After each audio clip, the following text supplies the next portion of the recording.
Hey everybody, welcome to the GMG review. Today we're taking a look at Warhammer, the Horus Heresy Saturnine. This is part 3 of my reviews today, where we're checking out the new box set for 3rd edition Horus Heresy from Games Workshop. Now this box was sent along kindly as a complimentary review copy and contains a huge amount of miniatures. If you want to check out part 1 and part 2, where I talk about the print material and the box set itself as a product, you can see those in the GMG main channel and the other previous one, of course, on this channel here. Now today, we're going to take a look at basically what you need to know to get the most out of this box set. Now, this box does not contain rules for the miniatures inside, apart from a short introductory scenario in the booklet. If you want more detail on that, you can listen to me talk about the print material that's in the box. And there are also on pre-order today a number of Libers. Now, I do have digital copies of Libers, but I can't show them off on video. So what I've done today is basically try to give you guys the information you might need in order to build a 2,000 point army out of the miniatures inside and take a look at the miniatures themselves. Let's dive in and do that. Now, if you've been watching the previous reviews, you might have missed some of the details of how you build an actual detachment in 3rd edition Horus Heresy. It's pretty simple, but to give you a quick rundown yet again, before we start talking about the models themselves, basically you have to build detachments. Now, there is a primary detachment, a primary crusade detachment that you build everything off of, and there's a number of prime slots in it which allow you to either unlock new unit types to add to the prime detachment or additional benefits for the units that are inside that slot.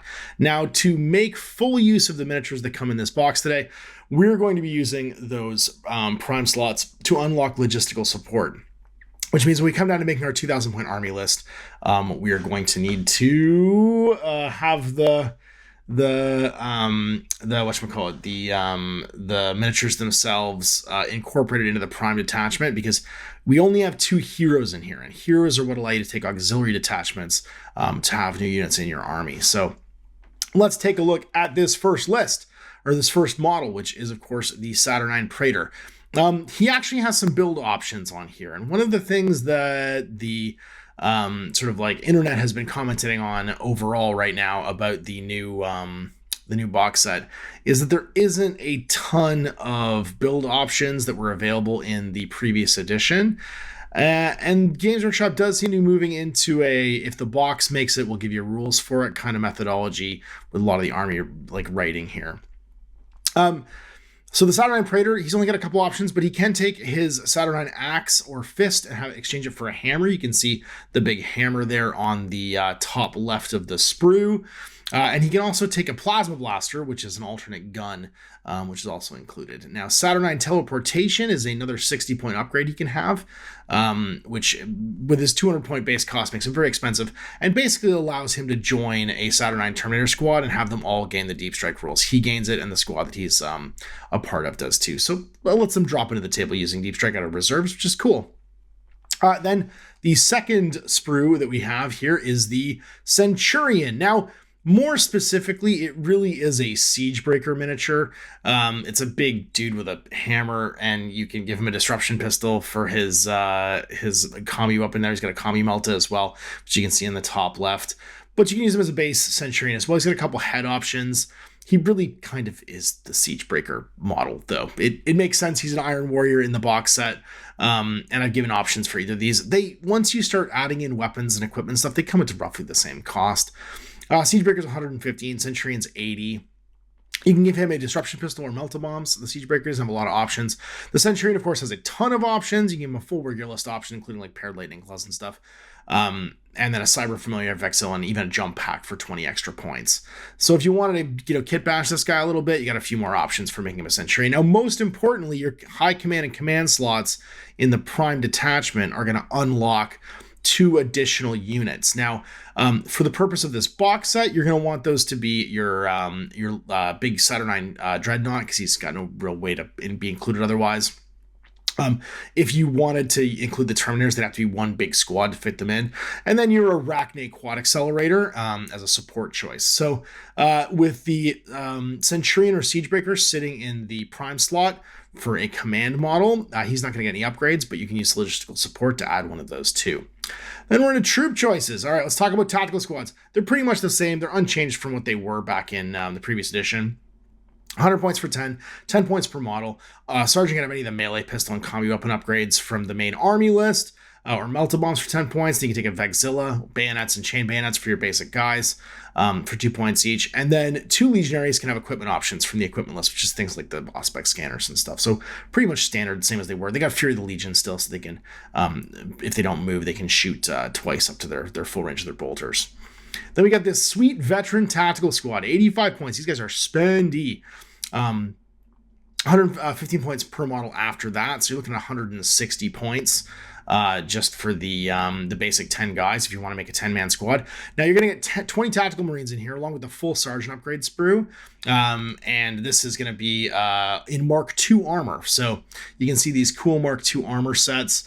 They got neat bolters, little sights on them, which I think is really cool. And these basic bodies are fully compatible with the same sergeant sprue that came with the Mark VI Marines in the previous box set. So no surprise here. One big cool thing is that you get the chain bayonets actually included on this frame. So chain and basic bayonets are an option for both these squads. And then for the veterans, you're going to have this frame right here, which is the disintegrator rifle and heavy disintegrators as your upgrades. So the sergeant, basic sergeant options, right? Any melee pistol or combi weapons. You can also take a disintegrator pistol, which you can't normally take on a sergeant. Your basic guys, your troopers, can have shotguns, disintegrator rifles, or Volkite chargers for 2 points per model. That Volkite charger upgrade is cool. It actually means the tactical support box that has the chargers and stuff in it can be used to make veterans now too, which is really nice. And then a Vexilla for 10 points. Same 2 models in a squad can have an equipment option. And then you get bolters. They can have bayonets or chain bayonets, but the other guns can't. So if you want to keep your guys with bolters, they're going to have that option. Then 1 in 5 legionaries can have either a disintegrator blaster or a heavy disintegrator or an item from the special and heavy list. So you can give them missile launchers, flamethrowers, plasma guns, all that good stuff to make a classic veteran tactical squad.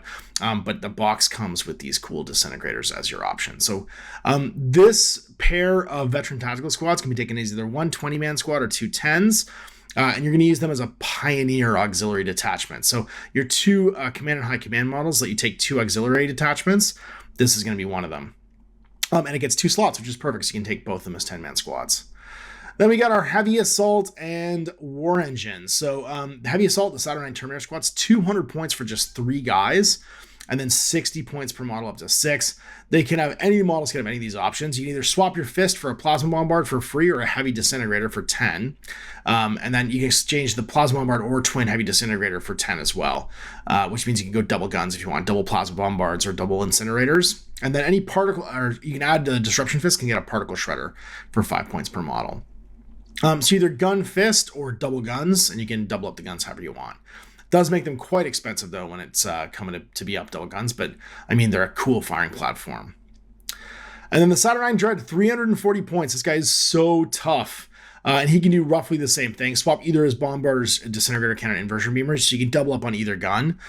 You don't get double guns on the frame though, which is worth taking a look at. So you can see here you do get the option to make basically 3 and 3 with double guns, because each of the individual frames for the Saturnine Terminator squad comes with both guns, so you get 1 of each gun on each one, and then you can double down, but have 1 fist. So basically you could make 3 with double guns, and then 3 with the off gun you didn't double up on, and a fist with the disintegrators, which is kind of what I did afterwards. The Dread, though, you need 2 dreadnoughts to double up on the guns. You're only getting 1 of each gun on here. So even though you have the option, if you want to get multiple Dreads and swap the guns to them, you're not going to be able to do it right out of the box.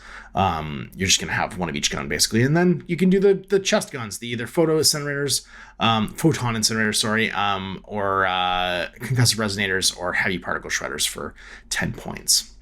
And then finally, you get the Arachnae quad accelerator platform. And this guy is very cool, but has no options whatsoever. You just build him out of the box. He's 125 points. So when it comes to your actual list, your starter box army list, 2,000 points. You're going to have a Crusade primary detachment. And again, you can tweak these a little bit, taking equipment and stuff like that. I just went for rough blocks of stuff and how I want to build guys. The high command, actually, I should take that out. That's not there. I had to tweak down the points. There was no teleportation. And this guy is... Get rid of that stupid line. There we go. The Saturnine Praetor with Plasma Blaster, 210 points. He can have his Command Prime slot for the Siegebreaker with a Disruption Pistol and Meltamounts for 125 points. So I took the upgraded praetor, or the upgraded Centurion, and because he's in the Prime slot, he's going to take a benefit, which will be logistical benefit, like I said before. The troops in the Prime slot will also take a logistical benefit. I got 10 Tactical Marines with a Sergeant with a Power Fist, 9 Bayonets and a Vexilla for 130 points, just doubled up that squad. A War Engine unlocked with the logistical benefits, my Saturnine Dreadnought with a Heavy Particle Shredder for 350, just the chest guns. And then the support is my Arachnae quad accelerator for 125 points. So you can see here my primary detachment's got 2 new slots added to it using my prime slot benefits, and is going to come to 1075 in points. And then finally my shock assault detachment for 445 points. This is because for every high commander command model that I have, I can have an additional auxiliary detachment. So this is the first one I'm taking under my Saturnine Praetor. It's going to be 2 units of Saturnine Terminators. Both are heavy assault, and that's going to be a Terminator squad with 3 particle shredders and 3 twin disintegrators for 245 points, and then one with just 3 bombards and fists for 200 points, just a naked base squad. That's 445 points. And then finally, my last auxiliary detachment unlocked with my Centurion, my Siegebreaker. For 470 points, I've got 2 units of 10 veterans with 8 disintegrator rifles, including the sergeant, just to get them to shoot. And then a heavy and a blaster, and a Vexilla for 235 points.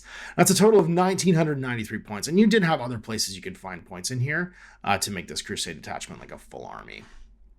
So there it is.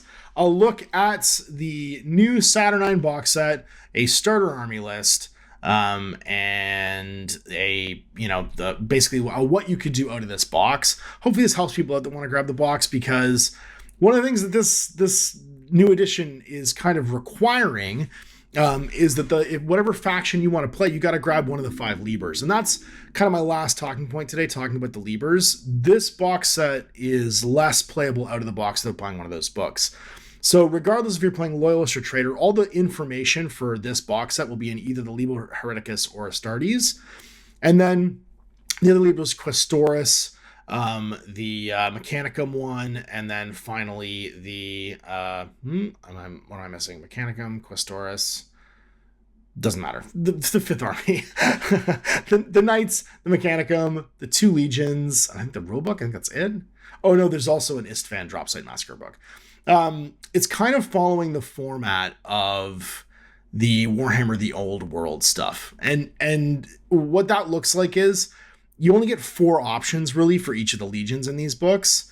And it really feels like they're going to do what they did with Warhammer the Old World, where there'll be something like the Arcane Legion or Arcane Journal books come out for each of the legions. Little softcover books that give you additional units. We'll probably see some PDF material in between then. But this edition looks like it's going to be a lot more supplement heavy than the previous one was. There's like a little bit of flavor with like the Primarchs and 4 units for each of the main legions in each of these Libers. But there's lots of room for additional content to come out with all the expanded units that were in the previous 2 editions. And that means we're probably gonna have to wait for a lot of it. It's, 18 legions. That's at least 18 months of releases for individual books in a 3-year cycle. So a year and a half for the releases. Plus what do they plan on doing for the Custodes, for the Mechanicum, for the Knights, so like the Questoris book. Like there's a lot of additional print material probably coming here. And having it locked into kind of day one purchases if you want to play, well, I hope they print a lot of them because you're going to need these books. And this is going to be a very book heavy game. You're going to be carrying a lot of stuff to your games. So yeah, there it is. I hope that was helpful if you guys understand kind of what's in this box set and whether or not you want to pick it up today. So just to kind of recap all 3 of my reviews, it's a great value when it comes to buying individual miniatures based on their current prices and the advertised prices for what's coming out. I do wish that just the basic information that I kind of presented today from the Libers, which is like the point values and the same stuff that was in the Age of Darkness box set that was in, I talked about this in the first review, was in there, just that you could play out of the box. If a new player comes along and they want to play Warhammer the Horus Heresy and they want to kind of grow that player base, that they had that option. And having it locked in the Libers just makes you have to have an additional purchase almost right away of one of those two, either the Hereticus or the Astartes book to start playing. So yeah, we'll be back with more Warhammer the Horus Heresy. I'll be playing some games. I have obviously my Raven Guard. I have a huge Raven Guard army painted up and a huge Alpha Legion army. So I've done a 1st and 2nd edition army.